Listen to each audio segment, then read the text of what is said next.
غور کریے آپ. ما یلفظ من قول الا لدیہ رقیب عتید. ما یلفظ من قول الا لدیہ رقیب عتید. تمہاری زبان سے جو بھی جملہ نکلتا ہے اس کو اللہ رب العالمین فرشتے کے ذریعے سے ریکارڈ کروا رہا ہے. اللہ اس کو لکھ رہا ہے تم کیا بول رہے ہو. میرے پیارے ساتھیوں، اس وجہ سے سمجھ بوجھ کر کے بولنے کی ضرورت ہے. اگر آپ لعن طعن کرتے ہیں، غیبت کرتے ہیں، چغلی کرتے ہیں، تو یاد رکھیے گا میرے بھائیوں، یاد رکھیے گا اس کا انجام بہت ہی برا ہے. اگر کوئی آدمی غیبت کرتا ہے، چغلی کرتا ہے، تو یاد رکھنا وہ آدمی اپنے مرے ہوئے بھائی کا گوشت کھا رہا ہے.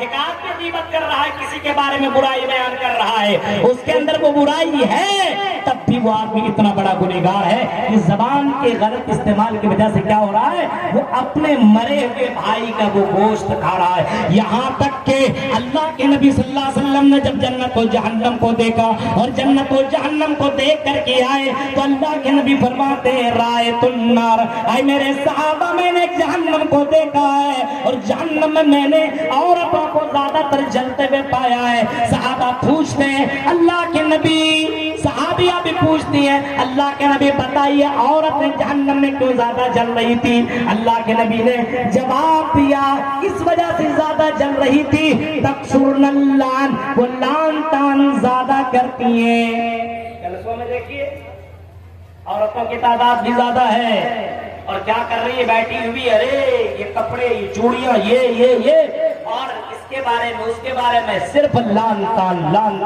یہ شکایتیں مردوں میں بھی آنے لگی ہے. عورت کا کام اب مرد بھی کرنے لگا، یہ لعن طعن والا کام. میرے بھائیو، لعن طعن اگر کوئی کرتا ہے تو سمجھ لیجئے وہ جہنم میں جانے والا کام کر رہا ہے. اور یاد رکھیے، اب میں اپنی تقریر کو ختم کرنے والا ہوں کیونکہ میرے بھائیو ہمارے محترم دوست فضیلت الشیخ عبدالغفار سلفی بھی تشریف فرما ہے اور ان کو نکلنا ہے. یہی جلسے والے نے یہی ٹائم باندھا تھا کہ ان کے بعد مجھ کو بولنا تھا، لیکن شیخ کو نکلنا بھی ہے اور میں نہیں چاہتا ہوں کہ بھائی میں زیادہ دیر تک بول لوں کیونکہ ان کی مجبوری بھی ہے. بہر کے پھر کہیں کسی جلسے میں آپ کے سامنے میں بولوں گا. اللہ کے نبی کیا فرماتے ہیں، زبان کی وجہ سے آدمی جہنم میں. ایک صحابی رسولات اور اللہ کے نبی نے ایک عورت کے بارے میں کہنے لگے کہ اللہ کے نبی صلی اللہ علیہ وسلم فلاں عورت بہت دیندار ہے، نماز کی پابند ہے، روزے کے پابند ہے اور یہاں تک کہ نفل روزہ رکھتی ہے، نفل نمازیں پڑھتی ہے، لیکن اللہ کے نبی اس کے اندر ایک برائی ہے، ایک خرابی ہے.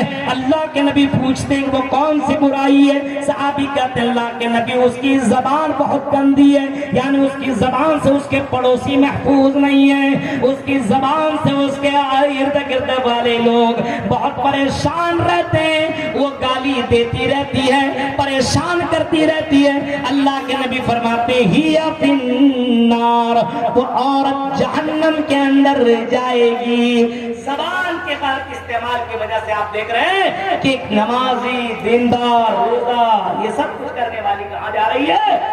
جہنم میں.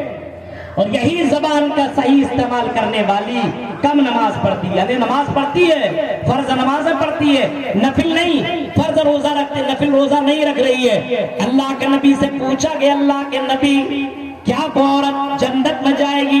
آپ نے پوچھا یہ بتاؤ کیا وہ عورت، اس عورت سے اس کے پڑوسی محفوظ ہیں؟ جواب میں کہا گیا اللہ کے نبی اس عورت کی زبان سے پڑوسی بہت خوش ہے، وہ کبھی کسی کو تکلیف دے بات نہیں بولتی ہے. اللہ کے نبی فرمانے لگے اور اللہ کے نبی کہنے لگے ہاں یا فی الجنہ، وہ جنت کے اندر جائے گی. تصور کرو میرے بھائیو، یہ زبان اتنی بڑی نعمت ہے، زبان کی وجہ سے آدمی جنت میں بھی جا رہا ہے اور زبان کی وجہ سے آدمی جہنم کے اندر جا رہا ہے. اسی وجہ سے اللہ کے نبی فرما رہے ہیں اے میرے صحابیو کف علیک اللسان، اے صحابی اپنی زبان کے اوپر کنٹرول کر لو، جنت میں چلے جاؤ گے. تو میرے پیارے ساتھیو، زبان اور آنکھ یہ دونوں نعمتیں اتنی زبردست ہے کہ نعمتوں کی وجہ سے آدمی جنت میں بھی جا سکتا ہے اور جہنم میں بھی جا سکتا ہے. ہم یہی دعا کریں گے کہ بارے اللہ جو نعمتیں تو نے ہمیں فراہم کی ہیں، جو نعمتیں تو نے ہمیں تمام نعمتوں کا صحیح استعمال کر ہمیں توفیق عطا فرما. رب العالمین جب تک تو ہمیں زندہ رکھ، اسلام پر زندہ رکھ، جب بھی خاتمہ ہو اس ایمان پر خاتمہ ہو، آمین۔ وآخر دعوانا الحمدللہ رب العالمین، والسلام علیکم ورحمۃ اللہ وبرکاتہ۔